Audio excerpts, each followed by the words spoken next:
പത്മകുമാർ എന്തു പറഞ്ഞു? കേരളം മാത്രമല്ല, CPM-ഉം ഇതേ ചോദ്യം തന്നെയാണ് ആവർത്തിച്ച് ചോദിച്ചുകൊണ്ടിരിക്കുന്നത്. ഹൈക്കോടതി നിയോഗിച്ച പ്രത്യേക അന്വേഷണ സംഘത്തിലെ ഉദ്യോഗസ്ഥരുടെ ഫോണുകളെല്ലാം ഓഫാണ്. അവരുടെ വിശ്വസ്തരായ സഹപ്രവർത്തകർ വഴി അന്വേഷണം മുറുകുന്നുണ്ടെങ്കിലും ഒന്നും പറഞ്ഞില്ലെന്ന മറുപടിയാണ് അന്വേഷണ ഉദ്യോഗസ്ഥർ നൽകിക്കൊണ്ടിരിക്കുന്നത്.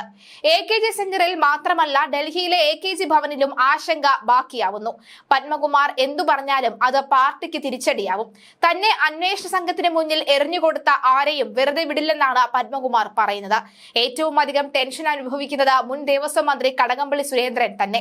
ദേവസ്വം ബോർഡിലെ തീരുമാനങ്ങൾ സർക്കാരിന്റെ അറിവോടെയല്ലെന്നും സംസ്ഥാനത്തെ 5 ദേവസ്വം ബോർഡുകളും സ്വതന്ത്രമായി പ്രവർത്തിക്കുന്നവയാണെന്നും മുൻ ദേവസ്വം മന്ത്രി കടകംപള്ളി സുരേന്ദ്രൻ പറഞ്ഞതിന്റെ മറുപടി പത്മകുമാർ അന്വേഷണ ഉദ്യോഗസ്ഥരോട് പറയുമെന്നാണ് പത്മകുമാറുമായി ബന്ധപ്പെട്ട കേന്ദ്രങ്ങൾ പറയുന്നത്. എന്ത് സ്വതന്ത്രമാണ് ദേവസ്വം ബോർഡുകൾക്ക് ഉള്ളത് എന്ന് പത്മകുമാറിനോളം അറിയുന്ന ആരുമില്ല അത്രേ. ക്ഷേത്രങ്ങളിലെ പൂജാരിമാരെ നിയമിക്കുന്നതിൽ ഉൾപ്പെടെ തീരുമാനം എടുക്കുന്നത് ദേവസ്വം മന്ത്രിയാണ്. കൈക്കൂലി നൽകാതെ ഒന്നും നടക്കില്ല. ദേവസ്വത്തിലെ അടിച്ചുതളിക്കാരെ വരെ സ്ഥലം മാറ്റുന്നത് കൈക്കൂലി വാങ്ങിയാണെന്ന് എല്ലാവർക്കും അറിയാം. ക്ഷേത്രങ്ങൾ കറവ പശുക്കളാണ് നമ്മുടെ രാഷ്ട്രീയക്കാർക്ക്.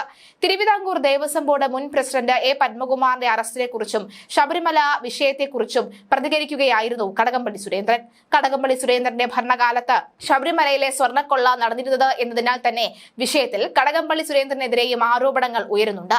പാർട്ടി സംസ്ഥാന സെക്രട്ടറി ഇക്കാര്യത്തിൽ നിലപാട് വ്യക്തമാക്കിയതാണെന്നും ദേവസ്വം ബോർഡുകളുടെ പ്രവർത്തനം സ്വതന്ത്രമാണെന്നും ദേവസ്വം ബോർഡിന്റെ പ്രവർത്തനത്തിന് മന്ത്രിതലത്തിൽ ഫയൽ അയക്കേണ്ട കാര്യമില്ലെന്നും ദേവസ്വം ബോർഡുമായി ബന്ധപ്പെട്ട ഒരു ഫയലും തന്റെ ഭരണസമയത്ത് വന്നിട്ടില്ലെന്നും കടകംപള്ളി സുരേന്ദ്രൻ പറഞ്ഞു. ദേവസ്വം ബോർഡിന്റെ തീരുമാനങ്ങൾ ബോർഡിന്റേത് മാത്രമാണെന്നും ഇളക്കാൻ പറയാനും പൂശാൻ പറയാനും ദേവസ്വം മന്ത്രിക്ക് അവകാശമില്ലെന്നും അദ്ദേഹം കൂട്ടിച്ചേർത്തു. എന്നാൽ തന്റെ കാലത്ത് ബോർഡിൽ നടന്ന എല്ലാ കാര്യങ്ങളും CPM സെക്രട്ടറിയും മുഖ്യമന്ത്രിയും ദേവസ്വം മന്ത്രിയും അറിഞ്ഞിട്ടാണെന്നാണ് കഴിഞ്ഞ ദിവസം പത്മകുമാർ തനിക്ക് വേണ്ടപ്പെട്ടവരോട് പറഞ്ഞത്. പാർട്ടി നൽകുന്ന നിർദ്ദേശങ്ങൾ നടപ്പിലാക്കാൻ നിയോഗിക്കപ്പെട്ട ഉദ്യോഗസ്ഥനായിരുന്നു താൻ. ഇതിൽ കൂടുതൽ തനിക്ക് ഒരു റോളും ഉണ്ടായിരുന്നില്ല എന്ന് പത്മകുമാർ പറയുമ്പോൾ അതിൽ അതിശയോക്തിയില്ല. ദേവസ്വം ബോർഡിന്റെ തീരുമാനങ്ങൾ സർക്കാരിന്റെ അറിവോടെയല്ലെന്നാണ് കടകംപള്ളി ആവർത്തിക്കുന്നത്. പ്രതിപക്ഷം ഒരുപാട് അന്യായങ്ങൾ വിളിച്ചു പറയുന്നുണ്ട്. കുറ്റമറ്റ അന്വേഷണ സംവിധാനമാണ് നടക്കുന്നത്. പ്രതിപക്ഷ നേതാവ് മറുപടി പറയാത്തതിന് കോടതി മുഖേന സിവിൽ കേസ് ഫയൽ ചെയ്തിട്ടുണ്ട്. താൻ അയച്ച അപകീർത്തി കേസിൽ പ്രതിപക്ഷ നേതാവ് ഇതുവരെ മറുപടി നൽകിയിട്ടില്ല. അന്വേഷണം ശക്തിയായി ദിശയിലേക്ക് തന്നെയാണ് പോകുന്നത്. എല്ലാ കാര്യങ്ങളും മാധ്യമങ്ങളോട് വിളിച്ചു പറയേണ്ട കാര്യവുമില്ല. കുറ്റപത്രം സമർപ്പിക്കുന്നത് വരെ കാത്തിരിക്കണം. സർക്കാരിന്റെ രേഖകൾ ശുദ്ധമാണ്, കൈകളും ശുദ്ധമാണെന്നാണ് അദ്ദേഹം കൂട്ടിച്ചേർത്തത്. ശബരിമല സ്വർണ്ണക്കൊള്ള കേസിൽ തിരുവിതാംകൂർ ദേവസ്വം ബോർഡ് മുൻ പ്രസിഡന്റ് പത്മകുമാറിന്റെ അറസ്റ്റ് രേഖപ്പെടുത്തി കഴിഞ്ഞു.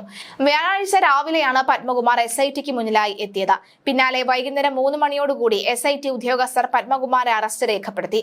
തിരുവനന്തപുരത്തെ രഹസ്യ കേന്ദ്രത്തിൽ വെച്ചായിരുന്നു ചോദ്യം ചെയ്യൽ. CPM പത്തനംതിട്ട ജില്ലാ കമ്മിറ്റി അംഗവും മുൻ MLA-യുമാണ് പത്മകുമാർ. ശബരിമല സ്വർണ്ണക്കൊള്ള കേസിൽ നേരത്തെ അറസ്റ്റിലായവരുടെ മൊഴികളെല്ലാം പത്മകുമാറിനെതിരെ എന്നാണ് വിവരം.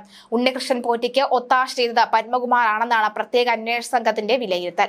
പോറ്റിയും പത്മകുമാറും തമ്മിൽ സാമ്പത്തിക ഇടപാടുണ്ടായിരുന്നതായും SITക്ക് സൂചന ലഭിച്ചിട്ടുണ്ട്. മുരാരി ബാബു മുതൽ N വാസു വരെയുള്ള പ്രതികൾ പത്മകുമാറിനെതിരെ മൊഴി നൽകിയിട്ടുണ്ടെന്നാണ് വിവരം. പത്മകുമാർ പറഞ്ഞിട്ടാണ് സ്വർണം ചെമ്പാക്കി ഉത്തരവിറക്കിയത് എന്നാണ് ഇവരുടെ മൊഴികളിൽ ഉള്ളതെന്നും സൂചനയുണ്ട്. പത്മകുമാറിന്റെ സാമ്പത്തിക സ്രോതസ്സുകളടക്കം SIT വിശദമായി അന്വേഷിച്ചു വരികയാണ്. സ്വർണ്ണക്കൊള്ള കേസിൽ ചോദ്യം ചെയ്യലിന് ഹാജരാകാനായി പത്മകുമാർ നേരത്തെ 2 തവണ SIT നോട്ടീസ് നൽകിയിരുന്നു. N വാസു അറസ്റ്റിലായതിന് പിന്നാലെയാണ് പത്മകുമാറിന് രണ്ടാമതും നോട്ടീസ് നൽകിയത്. N വാസു ദേവസ്വം ബോർഡ് കമ്മീഷണറായിരിക്കെ പത്മകുമാർ ആയിരുന്നു board president. Unnikrishnan Potti, Devaswom board മുൻ അഡ്മിനിസ്ട്രേറ്റീവ് ഓഫീസർ മുരാരി ബാബു, മുൻ executive officer T Sudheesh Kumar, മുൻ ദേവസ്വം കമ്മീഷണറും പ്രസിഡന്റുമായിരുന്ന N വാസു തുടങ്ങിയവരാണ് ശബരിമല സ്വർണ്ണക്കൊള്ള കേസിൽ ഇതുവരെ അറസ്റ്റിലായത്. അതീവ സുരക്ഷാ മേഖലയായ ശബരിമലയിൽ നിന്ന് എങ്ങനെയാണ് സ്വർണം കവർന്നത്? ഉന്നതരുടെ അറിവില്ലാതെ ഇത് നടക്കുമോ? പത്മകുമാർ ബോർഡ് പ്രസിഡന്റായത് ഒരു ജില്ലാ നേതാവ് എന്ന നിലയിലാണ്. ഒരു നേതാവിന് എന്തു ചെയ്യാൻ കഴിയുമെന്ന് നമുക്ക് മനസ്സിലാക്കാവുന്നതാകും. പാർട്ടിയുടെ തീരുമാനങ്ങൾ അനുസരിക്കുന്ന ഒരു തൊമ്മി മാത്രമായിരുന്നു പത്മകുമാർ. തീരുമാനങ്ങൾ സർക്കാർ എടുക്കും, പത്മകുമാർ നടപ്പിലാക്കും. ഇക്കാലത്താണ് യുവതീ പ്രവേശനം ഉണ്ടായത്. ഇതിനോട് പത്മകുമാറിന് വിയോജിപ്പുണ്ടായിരുന്നു. ഇപ്പോൾ ജയിലിലുള്ള വാസുവാണ് അക്കാലത്ത് ബോർഡ് ഭരിച്ചത്. തീരുമാനങ്ങൾ വാസു നടപ്പിലാക്കുന്ന രീതിയിലായിരുന്നു കാര്യങ്ങൾ. വാസു എടുക്കുന്ന തീരുമാനങ്ങൾ കടകംപള്ളിയുടേതായിരുന്നു. വാസു ജയിലിലായപ്പോൾ കടകംപള്ളി സന്ദർശിച്ചിരുന്നു. ആ ആരോപണം ആയി തുടങ്ങിയതാണ് സ്വർണ്ണക്കൊള്ള. ഒടുവിൽ ചെന്നെത്തിയത് ക്ഷേത്ര ശ്രീകോവിലിനോട് ചേർന്ന ദ്വാരപാലക ശില്പങ്ങളുടെ സ്വർണ്ണപ്പാളികൾ നീക്കം ചെയ്യപ്പെട്ടുവെന്ന സത്യത്തിലാണ്. അതിൽ നിന്നും 4 കിലോയോളം സ്വർണം നഷ്ടപ്പെട്ടതായി കണ്ടെത്തി. അന്വേഷണങ്ങൾ ഓരോ ദിവസവും പിന്നിടുമ്പോഴും കണ്ടെത്തലുകളുടെ വ്യാപ്തിയും കൂടി വരുന്നു. ദേവസ്വം ബോർഡിന്റെ തന്നെ ചരിത്രത്തിലെ തന്നെ ഏറ്റവും വലിയ സംഘടിത കൊള്ളയാണ് നടന്നത്. കള്ളം അന്വേഷിക്കാൻ ഹൈക്കോടതി നേരിട്ട് ഇടപെടുന്നതോടുകൂടിയാണ് വഴിത്തിരിവാകുന്നത്.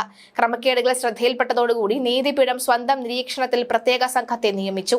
ദേവസ്വം ബോർഡിൽ നേരിട്ട് ഇടപെടാറില്ലെന്നും തങ്ങളും ഒപ്പമാണ് നിലയുറപ്പിച്ചിരിക്കുന്നത് എന്നും ഭരിക്കുന്ന സർക്കാർ പറയുന്നുണ്ട്. സർക്കാരിന്റെ കൊള്ളരുതായ്മയാണ് എന്ന് പ്രതിപക്ഷവും ആരോപിക്കുന്നുണ്ട്.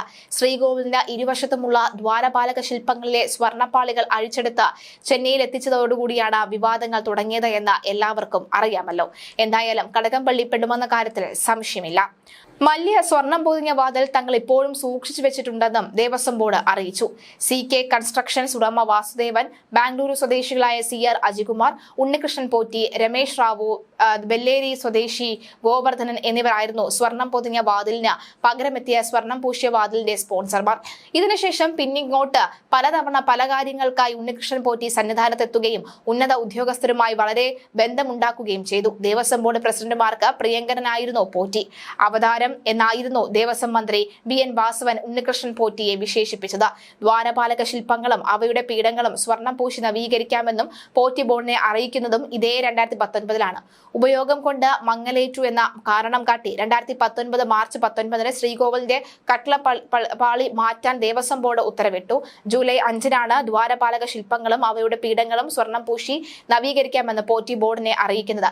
ജൂലൈ 20 ദേവസ്വം ബോർഡ് ഉദ്യോഗസ്ഥരുടെ സാന്നിധ്യത്തിൽ പാളികൾ അഴിച്ചെടുത്ത് പോറ്റി ചെന്നൈക്ക് കൊണ്ടുപോയി. തിരുവാഭരണ commission, Sabarimala executive engineer, Devaswom സമിതി എന്നിവരായിരുന്നു പോറ്റിക്കൊപ്പം പോയില്ല. സെപ്റ്റംബർ 11 സ്വർണം പൂശിയ പാളി തിരിച്ച് എത്തിക്കുകയും ചെയ്തിട്ടുണ്ടായിരുന്നു.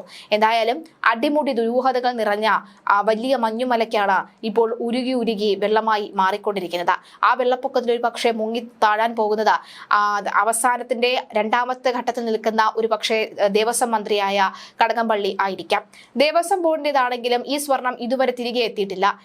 ബാക്കി വന്ന സ്വർണം എടുത്ത പോറ്റിക്ക് എങ്ങനെ കൂലി നൽകാനാകുമെന്നതും ക്രമക്കേടിന്റെ ആഴം വർദ്ധിപ്പിച്ചു. നവീകരണ പ്രവൃത്തിക്ക് ശേഷം മല്യ നൽകിയ തനിത്തങ്കത്തിലും 1/2 കിലോയോളം കുറവ് വന്നിട്ടുണ്ട്. അതും പോറ്റിയുടെ കൈവശമാണെന്ന് വിജിലൻസും തന്റെ കയ്യിൽ ചെമ്പാണെന്ന് പോറ്റിയും പറയുന്നു. സ്വർണം മഹസറിൽ ചെമ്പായതിന് പിന്നിലും ഗൂഢാലോചനയുണ്ടെന്നാണ് വിജിലൻസിന്റെ കണ്ടെത്തൽ.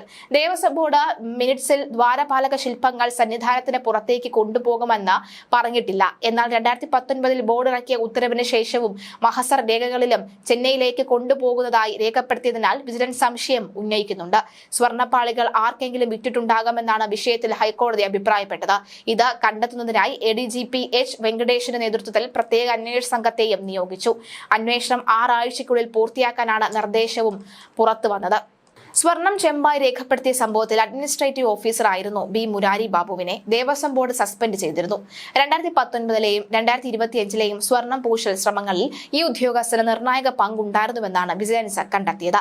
2019 ക്രമക്കേടുകൾ ഉദ്യോഗസ്ഥരുടെ പിഴവെന്ന അന്നത്തെ ബോർഡ് അധികാരികളും കൂട്ട ഉത്തരവാദിത്വം എന്നാണ് ഉദ്യോഗസ്ഥരും പറഞ്ഞത്. ക്ഷേത്രകാര്യങ്ങളും പൂർണ്ണ ചുമതല ബോർഡുകൾക്കാണ് എന്നും മന്ത്രിമാർ ഇടപെടാറില്ലെന്നുമാണ് മന്ത്രി BN വാസവന്റെ നിലപാട്. വിവാദം രാഷ്ട്രീയമായി സർക്കാരിലേക്ക് അടിക്കാതിരിക്കാൻ അന്വേഷണം നടക്കട്ടെ എന്ന ഒറ്റ നിലപാടാണ് CPM-ഉം സർക്കാരും സ്വീകരിക്കുന്നത്. മുൻപ് ശബരിമലയിലെ അഴിമതികൾ പുറത്തുകൊണ്ടുവന്ന ദേവസ്വം വിജിലൻസ് സംഘത്തെ ബോർഡ് അധികാരികൾ ആഭ്യന്തര വകുപ്പിൽ സ്വാധീനം ചെലുത്തി ഒഴിവാക്കുകയായിരുന്നുവെന്ന ഗുരുതര ആരോപണവുമുണ്ട്.